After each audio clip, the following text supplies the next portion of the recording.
চাওঁচোন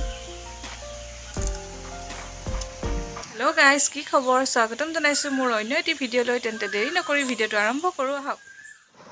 ৰাতিপুৱাই আমৰ টেঙা দেখি একদম খাবলৈ মন গ'ল কিন্তু এয়া মই আচাৰ বনাবলৈহে আনিছোঁ এইখিনি মই এতিয়া কাটি লওঁ আৰু কাটি মেলি এতিয়া ৰ'দত শুকুৱাই ল'ব লাগিব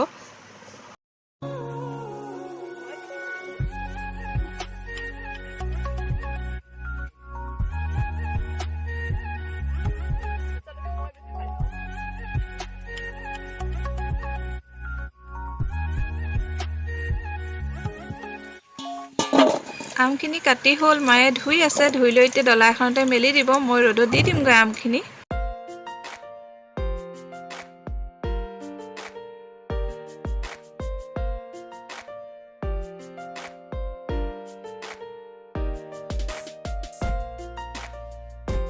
হেল্ল' গাইজ আজি ভাবিছোঁ চেংমৰা শাকৰে এটা ৰেচিপি দিওঁ আপোনালোকলৈ মই চেংমৰা পাত লৈয়ে আছোঁ বহুতে চিনি পাবও পাৰে আৰু বহুতে চিনি নাপায়ো এয়া মিহি মিহিকৈ কাঁইট আছে আমি ভালকৈ গুচাই ল'ব লাগিব নহ'লে হাতত লাগি যাব কাঁইটবোৰ কচু শাকৰ নিচিনাই ঠাৰিটো ভালকৈ গুচাই ল'ব লাগিব আৰু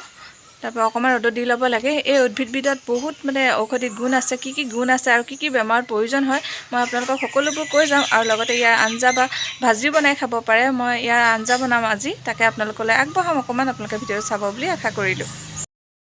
চেংমৰা শাক পিটনি বা নদীৰ দাঁতিৰ কাষৰীয়া অঞ্চলৰ সেমেকা ঠাইত বেছিকৈ দেখা পোৱা যায়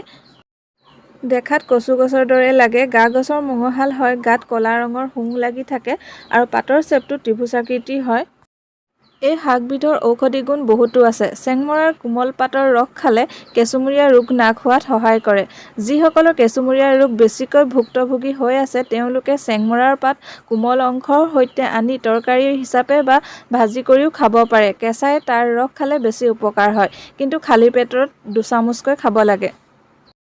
এই শাকবিধ আঞ্জা কৰি খালে আমাৰ চকুৰ দৃষ্টিশক্তি বৃদ্ধি কৰে লগতে চকুৰ যিকোনো বেমাৰ দূৰ কৰাত সহায় কৰে সেইকাৰণে চেংমৰা শাক মাজে সময়ে খাই থাকিব লাগে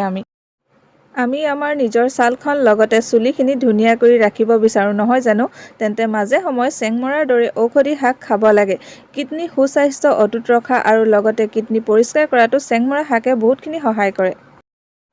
এই শাকবিধ যদি সপ্তাহত আমি 2 দিনকৈ খাওঁ তেতিয়া তেজত যি আমাৰ হিমোগ্লোবিন কম হোৱাৰ সমস্যা হয় সেয়া দূৰ হোৱাত সহায় কৰে লগতে যদি আমাৰ গেছ হয় খাবলৈ মন নাযায় আভোক হৈ থাকে ভোক নালাগে তেতিয়া সকলো সমস্যা দূৰ হয় এই চেংমৰা শাকবিধ খালে যিসকলে ওজন নিয়ন্ত্ৰণ কৰিব বিচাৰে তেওঁলোকেও মাজে সময়ে এই শাক খাব লাগে আমাৰ লিভাৰ অটুট ৰখা বা লিভাৰৰ বিভিন্ন ৰোগত চেংমৰা শাক হৈছে উত্তম তথ্য যিসকলৰ ফেটি লিভাৰৰ সমস্যা আছে তেওঁলোকে মাজে সময়ে এই শাক খালে নিশ্চয় উপকৃত হ'ব চেংমৰা শাকৰ বহুতো ঔষধি গুণ আছে সেইবাবে সপ্তাহত 2 দিনকৈ হ'লেও আমি চেংমৰা শাকৰ আঞ্জা বা ভাজি কৰি খাব লাগে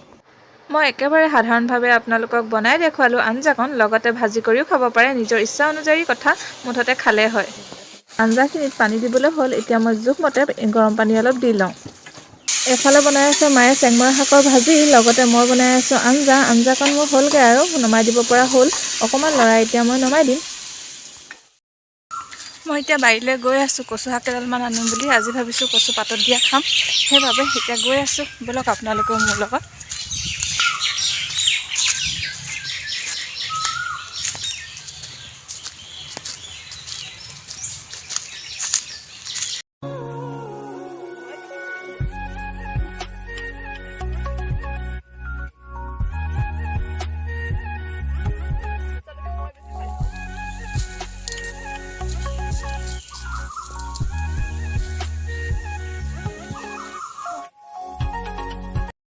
কচু শাকখিনি মই এতিয়া পাতত দি পিটিকা বনাই লওঁ সকলোৱে জানে পাতত দিবলৈ সেইবাবে মই আৰু এতিয়া নেদেখুৱাওঁ